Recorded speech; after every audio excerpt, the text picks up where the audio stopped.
Warning. The following video contains strong language which may be offensive to some viewers and or inappropriate for children. The content within this video is intended for mature audiences only. Hello, everyone. Welcome to this fucking piece of shit Riverside. Meet us in here in the man cave. It's me, Scott. To my supposable left or right, I don't know. It depends on how I fucking edit it. I got Christopher Webb right there. We got our good friend Jake Patton, who's joined us today. He's going to try to relieve some of the tension from fucking bullshit Riverside. Yes, that's right. I'm a little pissed off right now because we restarted recording this podcast earlier. So if you're watching this shit on YouTube or Rumble, I may appreciate it later because Lord knows I'm not in a good fucking mood right now because we were going to sit down and talk about some horror shit and watch some trailers, but because of my so-called fucking internet, it doesn't want to work properly. So hopefully we can get through this, or maybe this is just my experience with Late Night with the fucking Devil. Did I enjoy it? Was it good or bad? Was it your typical bullshit horror film that's been created here lately, or was it something original? Maybe we'll get through this all together as I fucking now get a shot, and I'll let Chris and Jake take over for the rest of this podcast until I cool my fucking jets. Enjoy, guys.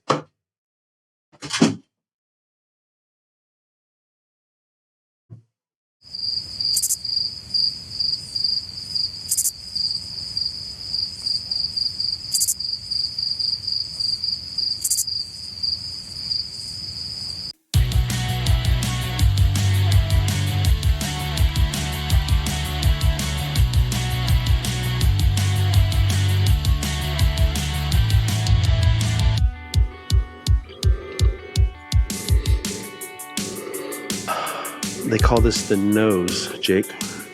Call it. It's got quite the nose on it, is what they call it. Oh, it's got quite the nose on it, does it then? That sounds wonderful. Yeah. It's got the nose on it. It's quite a long nose. So you guys talking about fucking cocaine? Yeah. Yep. So guys, are you having fun? Are you guys enjoying yourself? Is Riverside being awesome on your end? And I forgot to, fuck echo cancellation. They'll just have to deal with it. No one listens to our shit anyways. Except for Zach's mom, Natalie, and, well, probably some of, Chris, your mom listens. So for our 4 loyal listeners and viewers, thank you. For the rest of you, this is what it's like every goddamn podcast. Chris, Jake talk about cocaine in their noses, and I get pissed off. I was going into a type of deviation from a what the fuck you drinking type thing.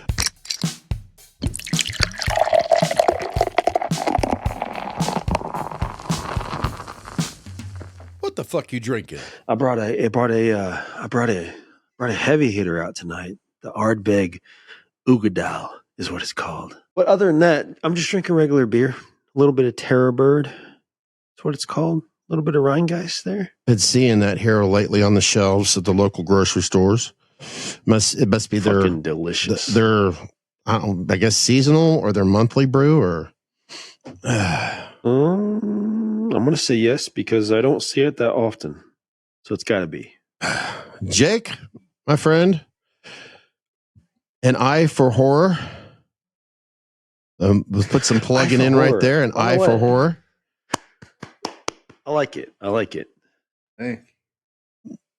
What are you drinking? And we'll talk a little bit about that because that might help us get into our subject matter here. Oh shit. Hold on a second, man. Jake's prostitute finally showed up. Meet us in the man caves. Underwear that's fun to wear. Super duper absorbent materials that absorbs 25 times its weight, neutralizes that shitty and pissy odors with our lavender musk scent. Shitty male protection to pissy male protection. Maximum overloads.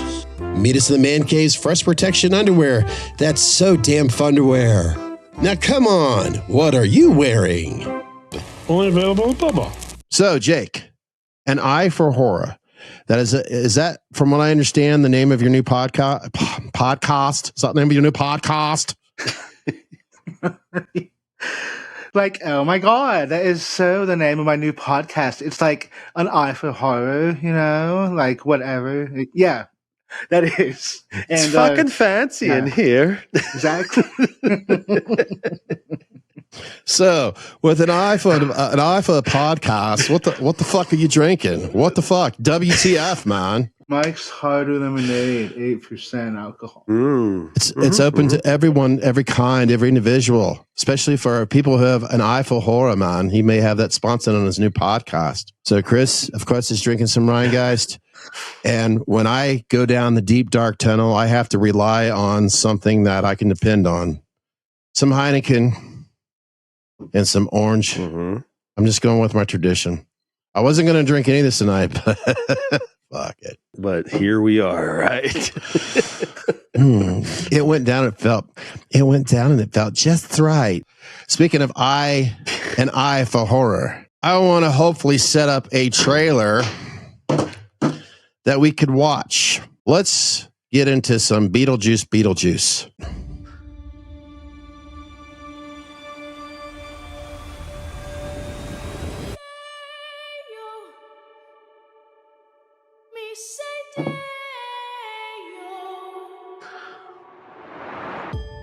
Thought I turned it down. Daylight come and we want to go.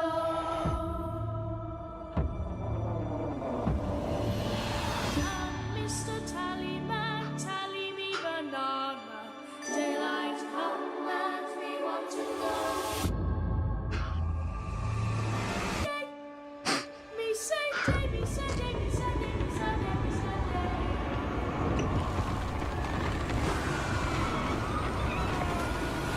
Daylight come and we want to go.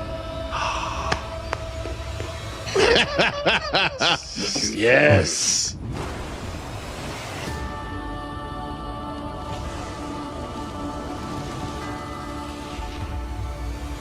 I'm Beetlejuice. Oh, I'm fucking there. I'm fucking there. Chris, what do you think? Since you're the one that shared that trailer, what are your thoughts on Beetlejuice? I love me some fucking Keaton, man. Keaton's just great.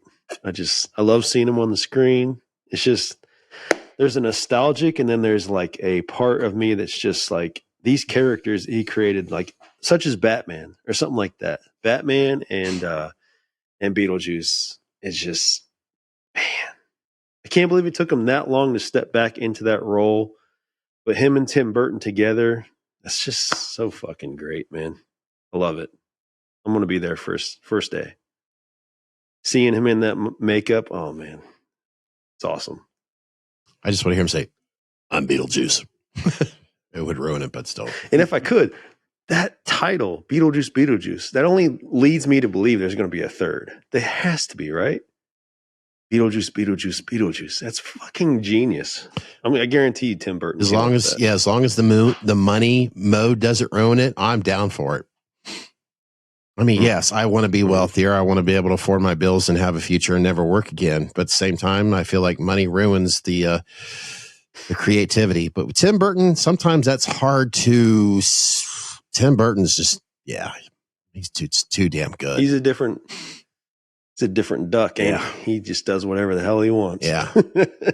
Got to respect the man on his creativity. There's no doubt about it. He's got a vision like no other director. That's for sure.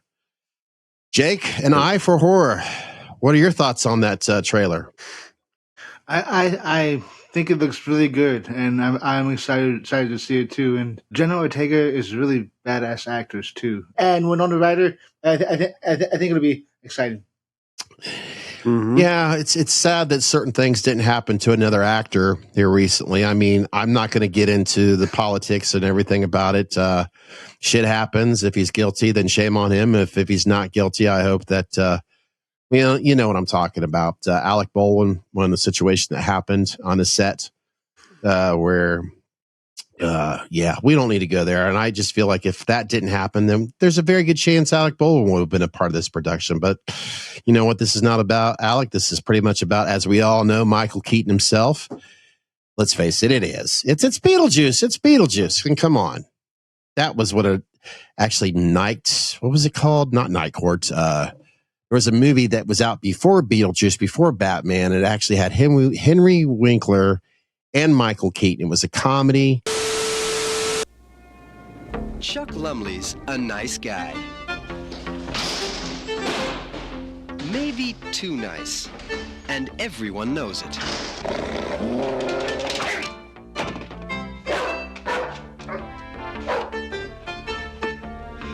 Every day. In fact, the only time he gets to rest in peace is at the office. City morgue. Enter Bill Blazejowski, Hi, I'm your new partner. a man of vision with a mouth to prove it. This is Bill. Mission in life. Make Chuck a man. We got all that space down at the morgue. All those cars, all that time at night, nobody watching us. Pimps? Are you saying we should become pimps? Love brokers! You and me, buddy! We're all yours, Chuck. Together, they're going to make the day pay off all night long. Henry Winkler, Shelley Long, and Michael Keaton in Night Shift. Chuck was reluctant. There are women, female human beings, rolling around in strange beds with strange men, and we are making money from that. Is this a great country or what? Bill was out of control. Hey, look at this! We got teenage girls! The place is full of brides in here! Today, it starts, all right? Operation Chuck, all right? From now on, we're gonna have some fun till our daddy takes our T-bar away, all right? You know that girls know how to. It's getting on, ready to go. Get ready to go. We say that girls know how to. This is a morgue. You're partying in a morgue. A sick world. Yeah, thank God. With Bill's head for finance and Chuck's knack for figures, everyone's got it made.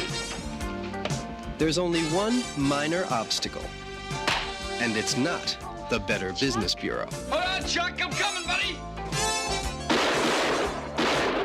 Night Shift. It makes the day seem dead by comparison. I just ruined Beetlejuice for you guys. I'm sorry. So that's where I go. You can't ruin Beetlejuice. That's where I go. My thoughts is I'm excited to see too. Of it. And hopefully we could watch some more trailers here before, or should I talk a little bit about the Late Night with the Devil?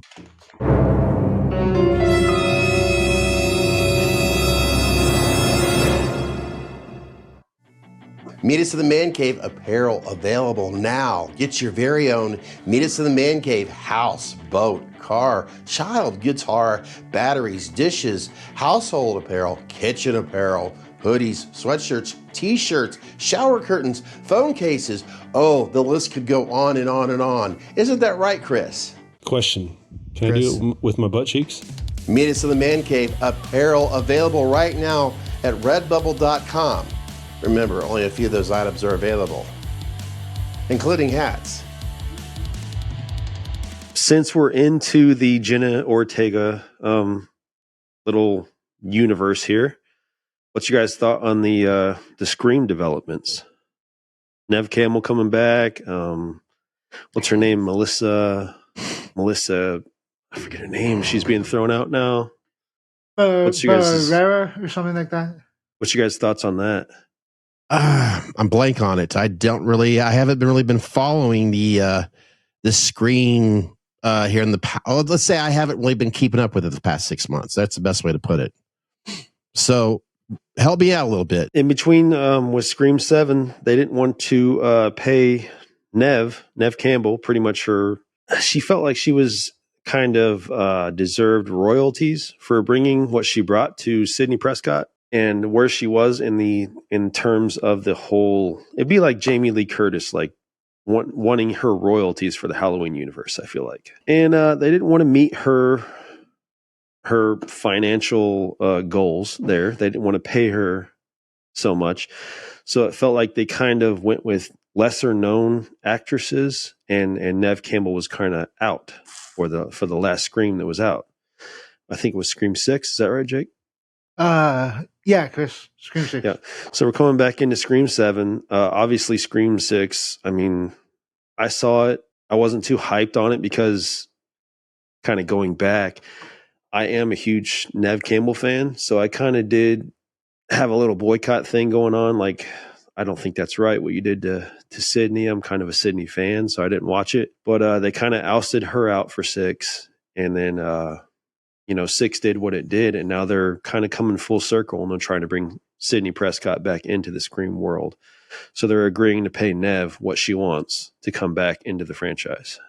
All I say is pay the bills and keep the creative juices rolling. Because let's face it, Scream is a huge franchise, and let's. I just beg for creativity and to have one director, one producer, one writer, not 12 of them. We don't need a bunch of brains going in a scatter and like, no, let's do this. No, just one person do their job.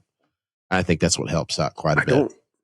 I don't know if Jenna is going to be back into the Scream universe. I don't know how that's going, but I'm just happy that Nev's coming back. I think, just being the fan that I am. I just wanted to see what you guys thought. That's all. I'm open to it. I welcome it, and like I said, I just want creativity flows to. I just want to keep some dominance going with some good creativity with horror, so we can start enjoying it more again. And with Scream, why the hell not? Nev Campbell, fuck yeah, it all makes sense. Let's do it, because the Ghostface has been kind of flat without her. That's just my feelings on it. Well, guys, you want to watch another trailer that Chris suggested?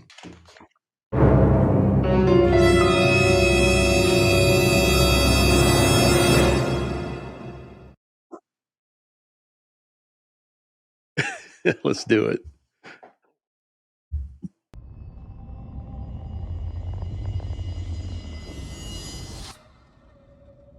Volume should be down.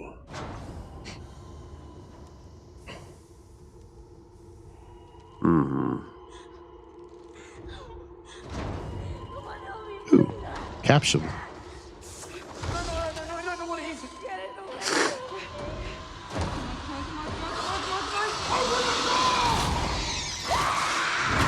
Hey, Scream. Run. Run.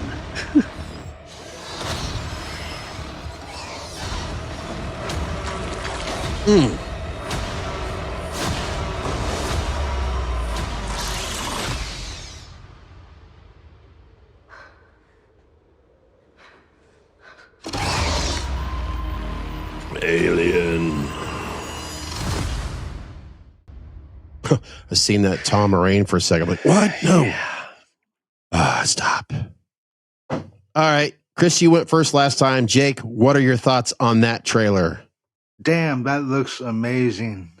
And it looks better than Alien Covenant. That's what, yeah. Kind of sucked. Covenant, okay. We'll have a Covenant. Yeah, this, it's a teaser. I mean, okay, folks, I'm not going to bullshit you. Jake, Chris, and I, we had technically watched this trailer a little bit ago, but as you could tell, I was pretty pissed off earlier because of technical difficulties, and this has been a technical difficulties kind of week where I just want to bitch slap the hell out of it. But excuse me. But to be fair, the trailer does look awesome, and I'm glad Chris sent that, and I had a chance to share it with you guys here. Hopefully, I have faith in it went well. It looks good. I think the horror fans or the creators are listening to us, Chris and Jake. I don't want to be beat over the head with it. I don't want to know too much. I just want, that's part of the mystique that I'll always envy with people that saw Halloween in theaters.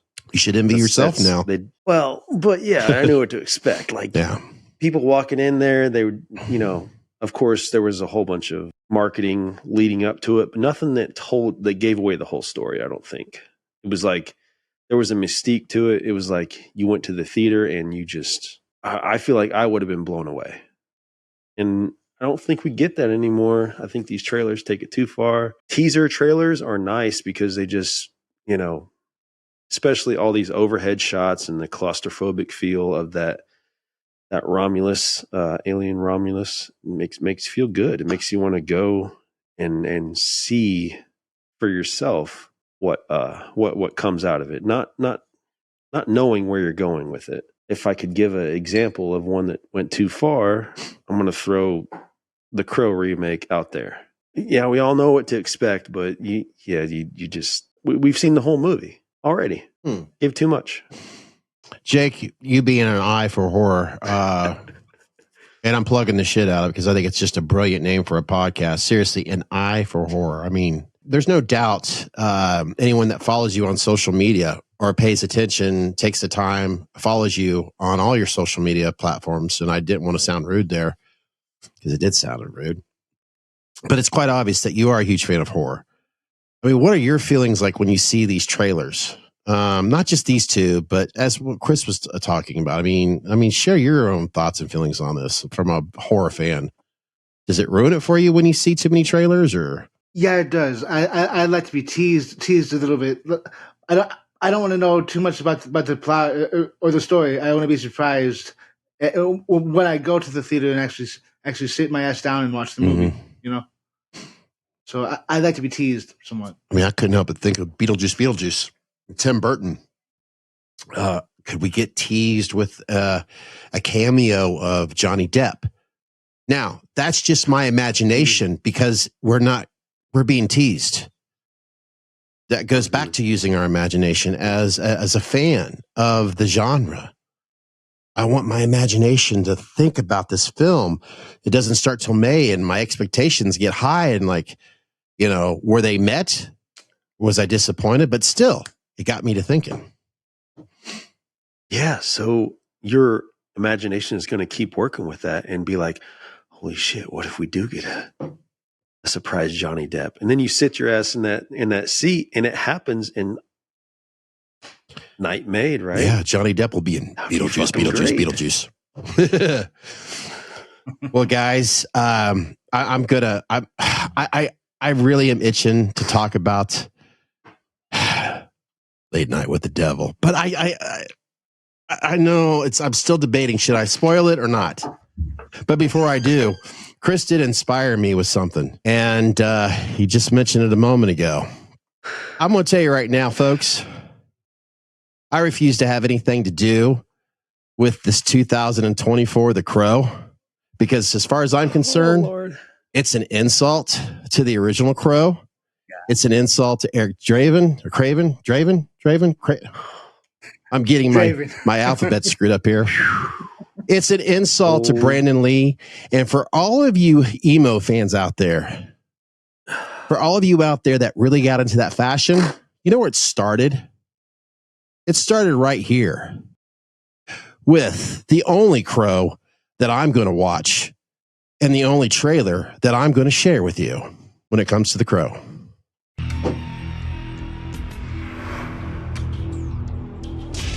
People once believed that when someone dies, a crow carries their soul to the land of the dead. But sometimes, just sometimes, the crow can bring that soul back to put the wrong things right.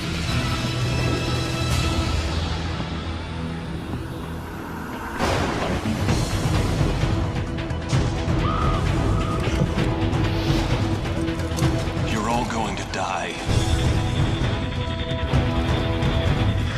Is that gasoline I smell?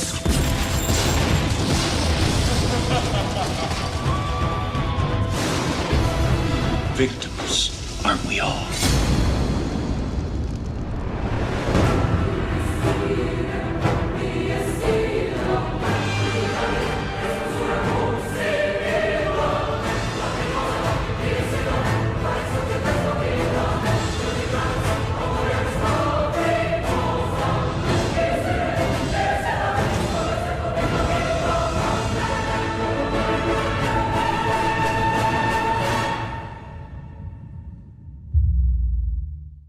Should we play the actual the new trailer, or should we just leave it?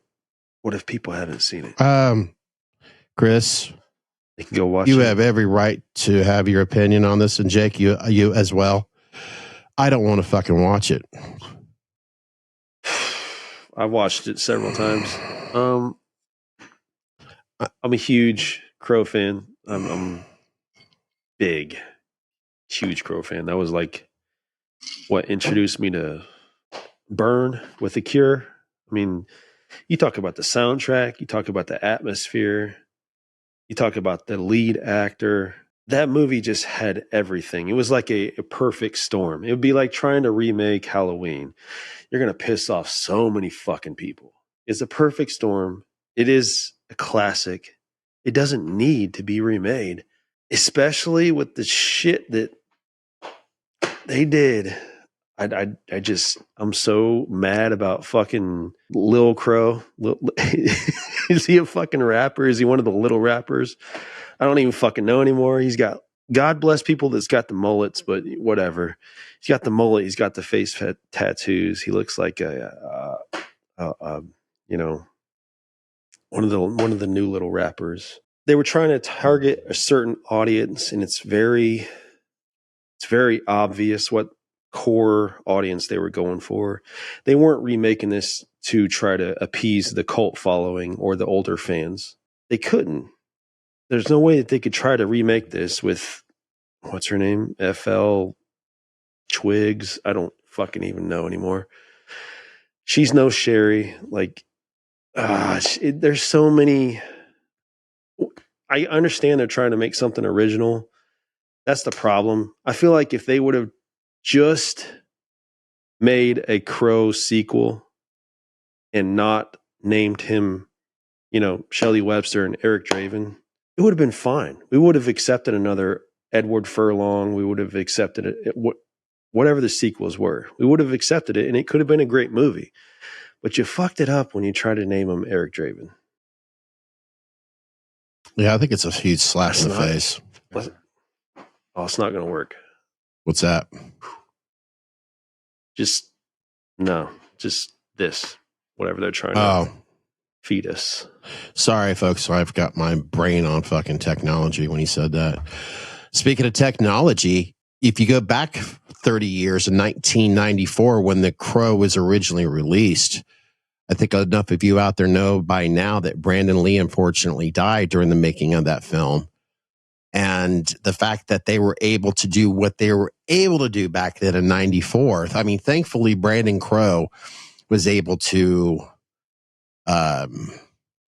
be involved with the film as much as he was involved in with. In other words, let's say there was, I don't remember the exact amount, but let's say right now he was involved in 80% of the film and they had to add 20% in. They had his basic stand-in stunt double that really filled in for overshadowing his face on over a body, like Photoshop as we have today. And like I said, back in 1994 with that technology, it was just, it's really amazing on how they did that. Even when you watch the original Crow from 1994, it basically says more or less, in a sense, that film was more or less dedicated to Brandon Crow and another actor involved as well.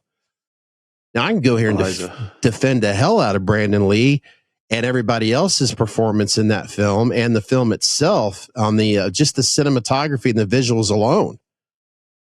And, there might be a bunch of millenniums that may love the hell out of this new Crow, but you know what? We'll just say we'll agree to disagree.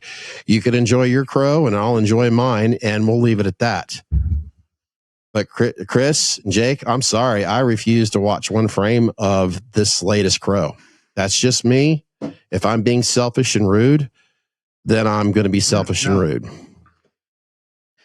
Alex Proyas, director of The Crow. He did phenomenal, man. I mean, all the monochromatic and the flashbacks were all in the red scene. Like, it all felt the mood. It was all in the atmosphere. He did such a great job. Like, God. Which goes into the visual effects of a white face, which could be a white mask, which can capture so many shadows and so many different looks.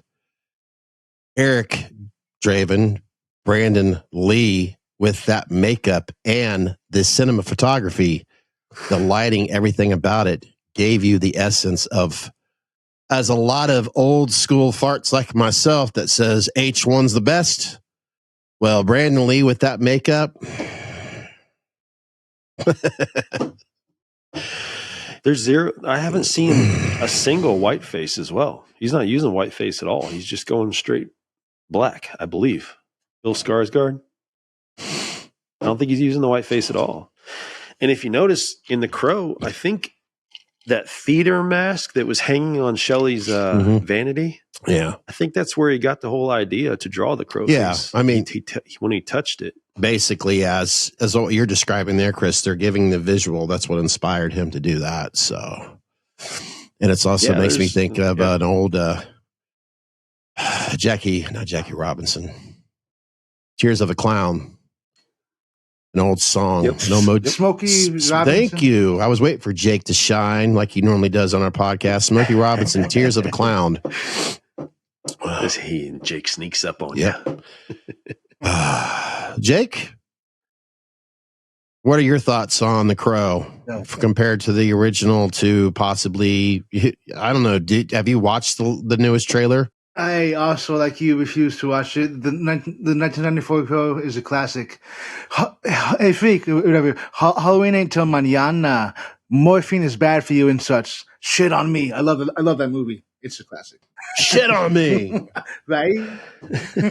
Shit on me. Is that gasoline I smell? I mean, even some of the mother is the name for God on the lips and hearts of all children. And let's think of Christopher Nolan's Batman, where we have the Joker. And when he comes into the restaurant, the kitchen, I always felt that when we have that scene there where the Joker walks in, where he's approaching the table with all those gangsters sitting there, right? I always felt like that was inspired from the scene from the original Crow, where you have Brandon Lee who walks in towards the end of the film, where that big table of all those basic gangsters, the bad guys in that town. I mean, I just felt like that was inspired from the Crow, the original 1994 Crow. Every time I see that, I think that just makes me think of the Crow. Love it. Gentlemen. You know, the Crow has an amazing soundtrack. Chris, you brought that up with The Cure and everything else. But, you know, there's another artist, another band, and this is going to bring in the music. And even though I know you guys are like, well, what are your thoughts on, Late Night with the Devil? But I just recently got into something here with my turntable. Let's see here real quick. Can I line this up real quick? I don't know. Let's see. I'll try to do this. You know what? I know I can, because that type of technology won't fail me. Can you hear that? Yeah.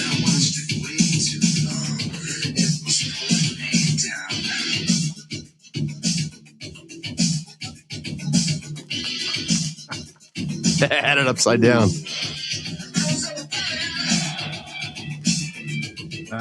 That Trent?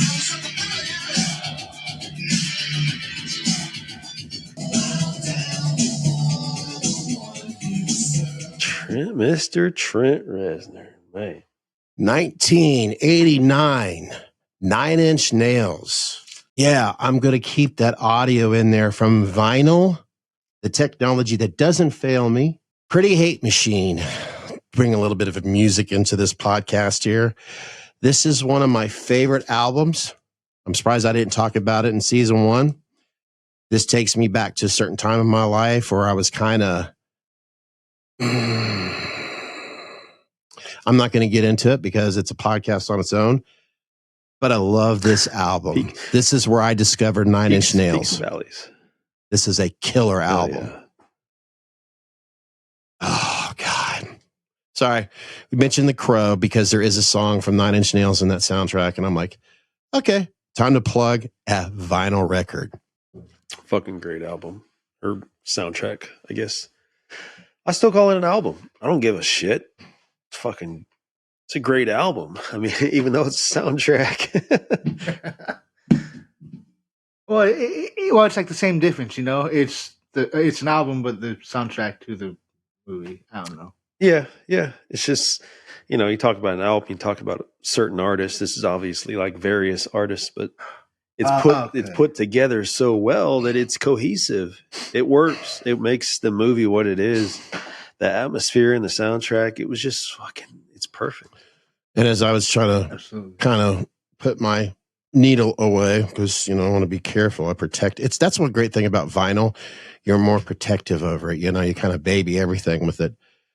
And as I grew up with vinyl, let's face it, it wasn't like vinyl and all of a sudden, boom, we had streaming. But yeah, it was always considered like Caddyshack, the movie Caddyshack. If you got it on vinyl, you just called it a soundtrack. It was just what you called it. So, sorry. I just thought I would plug the 9 Inch Nails thing in there real quick. And I just love that. God, it takes me back.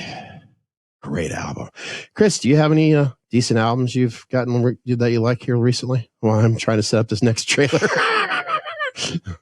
Oh, buddy.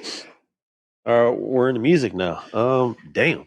Try to mix things up. This is horror cars. We haven't really done music, and like I said, try to set up the next trailer. I'm definitely real big on. There's a rapper. His name's Joyner Lucas, and he recently released one of his albums. It's a great album, but he also happened to bring DMX onto one of his features for one of the songs on the albums. And, man, kind of hit me hard.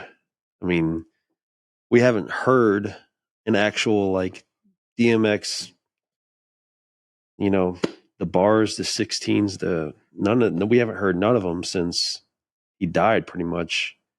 And then his posthumous album came out, which was Exodus. So we haven't heard from him since, and to hear his voice, man, it was kind of heavy when I was listening to it. But there's that one. It's called Not Now I'm Busy. But that's the album cover. Looks a little fucked up on it. I've been listening to that quite a bit. And then there's also to show how diverse my music taste is. There's a kind of a folk band, alternative country, whatever you want to call it. But their name is The Riverside. They're a family band. It's 2 brothers and a sister, I believe. Full orchestra band, and I mean, they're making some good music right now too. I believe they're on Instagram under The Riverside Folk, but good stuff as well. They got a lot of albums out right now. Chris, Zach Bryan, is that correct? Yeah. I believe I seen his vinyl today at the record store in Heber Heights. Oh. I had to get that 9 Inch Nails for myself. So I was like, oh my God, I can't believe it was there. So I thought I'd seen that there. So Jake, I know you have an eye for horror, but do you have an ear for music as well? Yes, I do. Let me grab something to show you. Hold on. This is why he's doing that real quick. Chris, I understand. What am I saying this like? It's a habit. You have your turntable now, of course. And how's that audio really sounding now that you have that all set up? I had to buy a part that I needed to essentially create a left and a right channel out of a 3.5 auxiliary is what it required. But I now have the record player hooked up to a couple bookshelf speakers, and it's sounding great. I listened to the one you bought me actually the other night, the Cure Pornography album, and it was fucking amazing. There's just something about it, something about holding it, setting it down, putting the needle on, and just it being, I don't know, yours forever. Like, it's just there. It's yours. You can play it at any time you want to. I know these are great. We've talked about these several times, but there's just something about, something that can't be taken away from you ever. If you lose your Apple Music or whatever, your Spotify account, whatever, your music's gone. Yeah. That's why I hate I hate those subscription based. I have to buy the album. And then if my phone ever dies and I don't have a way to charge it, apocalypse now, whatever. You know, I mean, there's just something about it that can be said about a vinyl record. I used to feel that way about CDs, but I don't know, something's drawing me to the vinyl aspect. And it's just great. And vinyl. Oh, and Jake, I'll edit that part out because that's not going to sound any good.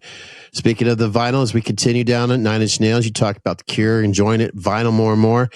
Jake kind of teased us there a little bit. What were you holding there, bud? A classic album, Michael Jackson. Yeah, you know. Oh shit, it's gonna blur. Yeah. What the hell? It's okay. I'll try to help you out there a little bit during the edits. Michael Jackson's Thriller, one of the biggest selling albums, vinyl records, LPs of all times. Definitely. That blends the horror and the music all together. And Eddie Van Halen, of course, plays the famous guitars and Beat It in that. I had to plug that in there. Played just one track. That was it. And also suggested to Michael Jackson, and of course, a very famous producer. Do you know who produced that album, guys? Barry Gordy? Not Barry Gordy. No. I don't. That would be Quincy Jones. Jake, guys, kind of hit me up because I lost the train of thought of the brain of the name here, but this in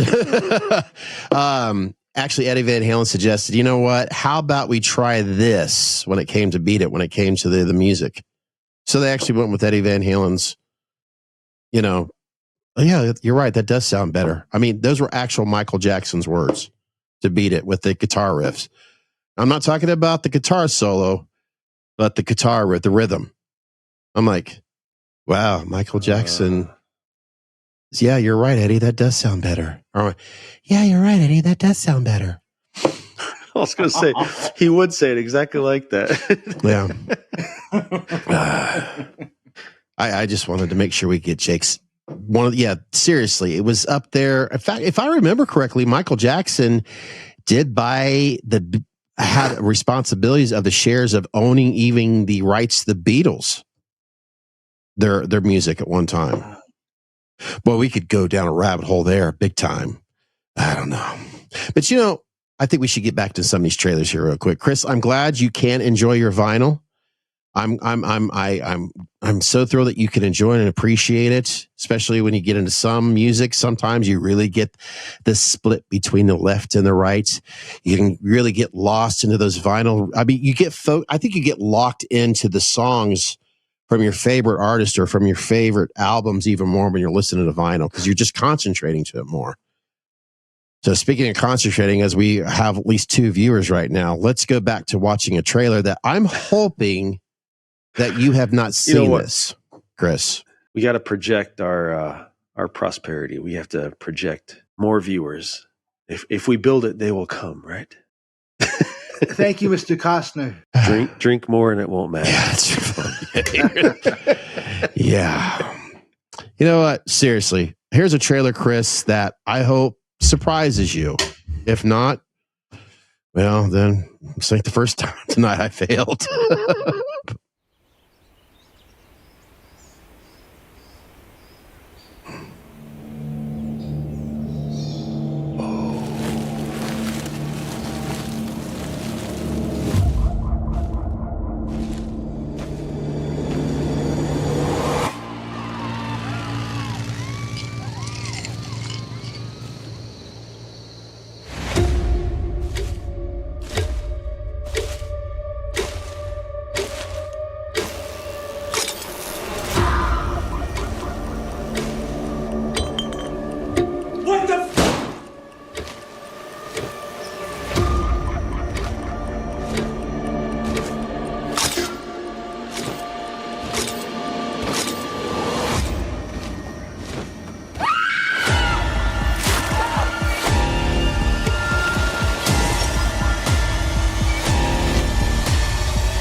Animals don't get too hung up on reason.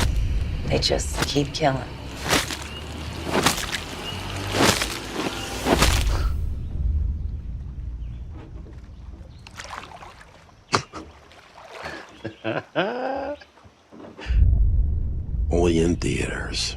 I love that.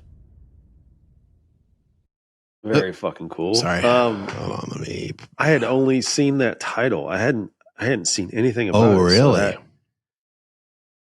Yeah, I just saw the title of it. That looks fucking awesome. Jake, if you don't mind, I'm gonna go ahead with this. When I went to go see Late Night with the Devil, that's the first I heard of that trailer we just watched. And I was like, oh my God, is this?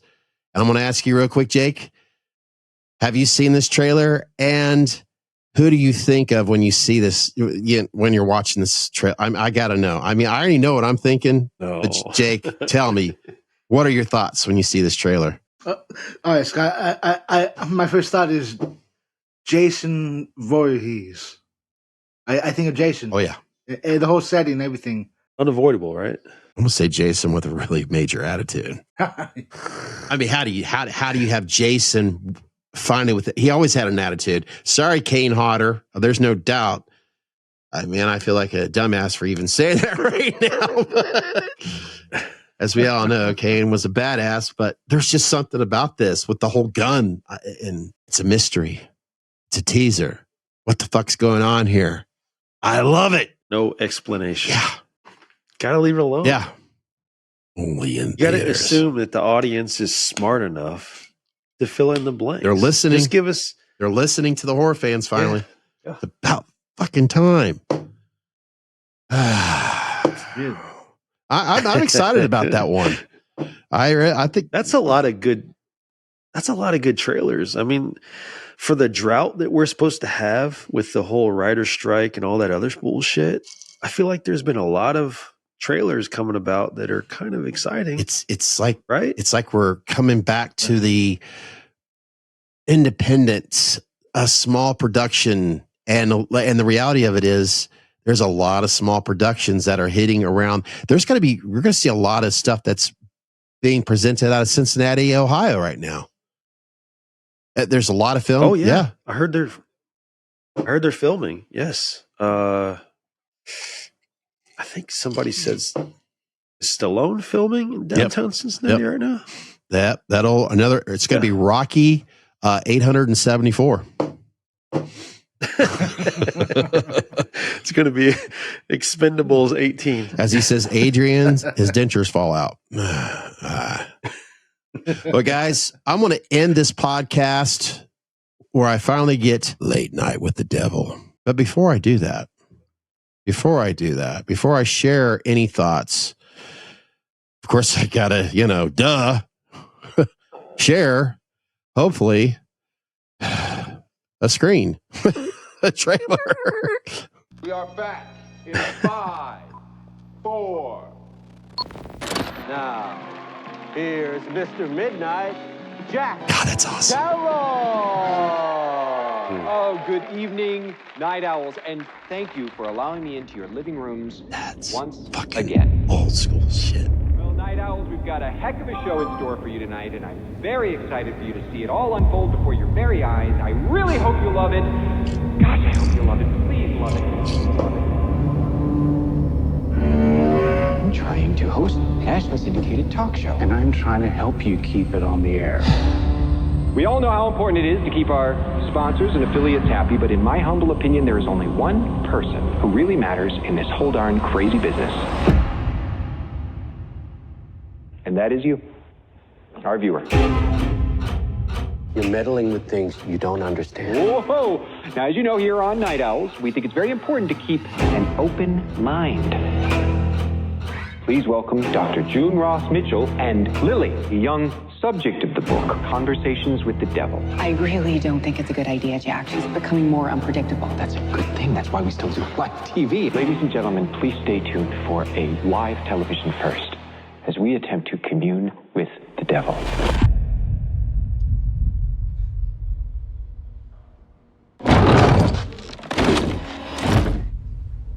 Lily, can you hear me?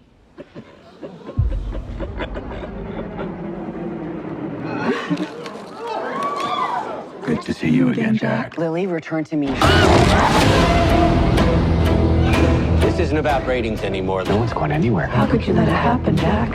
How could you let it happen? Please be warned, anyone with young children in the room. What you're about to see You okay, Jack? is profoundly disturbing and shocking.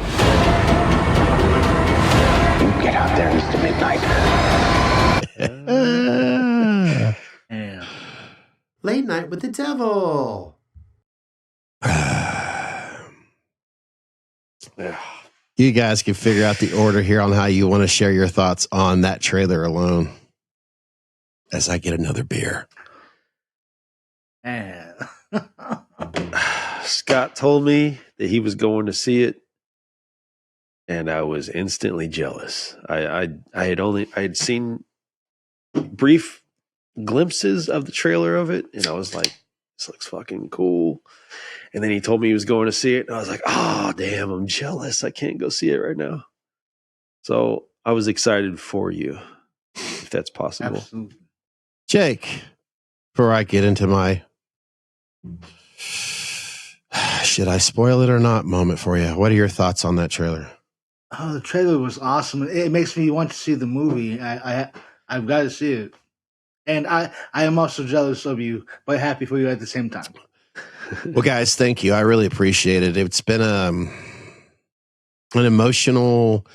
I put myself in the doghouse. That's probably why I started this podcast off upset, because I wanted it to go off brilliantly. Because this week, I already talked to Chris privately about something yesterday. I just wasn't proud of myself on certain things, and I may get into that in the next episode. I haven't decided yet. Like I said, I want to start this podcast off smoothly. I want it to be really fun. I want it to be entertaining for the three of us first. No offense, viewers and listeners. And then, of course, hopefully you guys would see our, how we react to this. And, technology pissed me off. And I'd be, if I'm going to get angry, I'm going to get angry. But it is what it is. Now I'm going to get to the good stuff. Late Night with the Devil. Some of you out there may know that I enjoy editing. It's something that I've enjoyed since I was really a late teenager. I was fascinated with cameras. I was fascinated on how films were made. And then I went back to watch horror films again, just from that aspect, how they made these movies, not because of how the movie was itself. Watching that trailer before I went to go see the film, it also took me back to what it was like for me as a young kid in the late 70s, early 80s. That trailer brought back memories of what I experienced. I was so excited. Maybe was it because that was the first time I seen the trailer, which was Friday night. I got the tickets automatically on my phone through Cinemax, and I'm like, cool, we're going to go see it. Zach and I were going to go see it. So we went and watched it last night. Thursday, I'm sorry. I seen this trailer on Thursday. I'm off on Friday, so I get my days confused. So I went to go watch this Friday with my son, and I seen that trailer that we just watched previously for the first time in the theaters, Beetlejuice as well. And I've seen the Shudder constantly popping up with this trailer. I'm like, damn, Shudder's going to knock it out of the park. I guess I'm trying to go in a full circle here, like what you were talking about, Chris, with the writer's strike. And I just feel like this is going to be a good year for horror, because there were some other ones that they shared as well. But after sitting down watching, I want to say 2 hours, I'm guessing. I don't know. I'm sure there's enough information on the internet how long that movie was. It's hard to tell, you got like 30 minutes of trailers and shit. Going back to what I was saying as an editor, I loved how the film was created as an editor. Is that going to spoil it for Jake? Is that going to spoil that for you for Chris? Maybe, maybe not. Did I enjoy the film? I think you get the idea of how I liked it or not. Am I going to tell you anything about it? No, I'll wait till after you guys see it, because I want you guys to enjoy it as well. Because you may not like it at all. Is everything that you see in the trailer, is it a teaser? Did you get a lot from that trailer? Not really. Not really. Not in my mind. I feel like there's a whole bunch going on in the background. It's not a I'm cheating right now as I'm looking at a Reservoir Dogs DVD cover I've got up on the wall. So it's not a Quentin Tarantino film. It's not creative beautifully like that. And of course, I'm starting to think of Breaking Bad. In other words, it was major thumbs up on my end. I loved it. I enjoyed it. I can't wait to see it again. And I hope that you guys will enjoy this film yourself. If you don't, oh well, agree to disagree. Everybody gets to enjoy their own magical ride, their own roller coaster. But I love the film, and I can't wait for you guys to see it. And I hope that any of our other, loyal listeners and viewers out there, all 92,000, I hope you guys can enjoy it too, especially if you're into horror. We had spoke privately about that guy, that host. Mm-hmm. I always forget his name, but he's a very familiar face. He was in Prisoners. God, once you see his face, you never forget it. His first name is David. I don't know his name, but his last name, I'm not even going to try. I would butcher it. He's his character name, is Jack. Did he carry the movie, or was he like a good supportive role? Or I'm just wondering how his he was great, he was great in the film. The other actors in the film were great in it. You know how when you see something that you've enjoyed and you're speaking like I am right now to others, and you're trying to figure out a way not to ruin it for them, because I don't like to ruin what I enjoyed as a film. Not too many details. Yeah, sure. You know what, Chris? We went through this with The Passenger. I would be okay to welcome a discussion back on. And Jake, you're more welcome, of course. I don't want to be rude there. Who knows? Jake, after you see this with your podcast, you may feel like talking about it, since you've talked about other films on your podcast as well. I just think this is going to be a nice lineup with Shudder. If they're going to create something like this, maybe they'll be inspired to create more like it. I kind of teased it. Was it good? Was it bad? Was it like all the other horror films we've been seeing, reboots lately, or was it something original for the first time in ages? You want me to spoil that, or do you kind of get the vibe of how I feel? Was it? Yeah, okay, fuck it. Yeah, it's an original story. I feel like it. I was thinking. I felt like it was original. Just the vibes I was getting off of it. It felt pretty original. It didn't feel like it was riding the coattails of anything else. You might see some inspirations in it, but it may not dawn until after you see it later. During the time, I didn't really think of. I mean, you get the idea. It's a talk show, right? You get a late night with the devil. Duh. Right. This is 1977. There was a extremely popular, in fact, to this very day, talk show hosts still compare themselves to a legendary, Tonight Show. Johnny Carson. JC. There you go. I don't need to say anything more about it. If you watch it, it'll all make sense. There was just now it is listed as a horror comedy, and I laughed. I was laughing my ass off at times, and I loved it. For once, a horror film that had the balls to say, not only are we a horror, but we got some comedy aspects of it. I love that dichotomy of horror, and because they're closely related. If you watch most horror movies when they're being made, half the time they're laughing their asses off. They're just making fun of themselves. I mean, they take it as a joke. I welcome this film. I can't wait to own it. I can't wait to see it again. I'm looking forward to your guys' perspective on it, so I could talk about it more in the future here when we meet each other here down the man cave, because it is horror. It is some random shit about the comedy. Is there cars in this film? No. Is there music? Yeah, it's got that 70s, porno vibe to it. Yeah. Hell yeah. Yeah. Dick's got sideburns. That's right.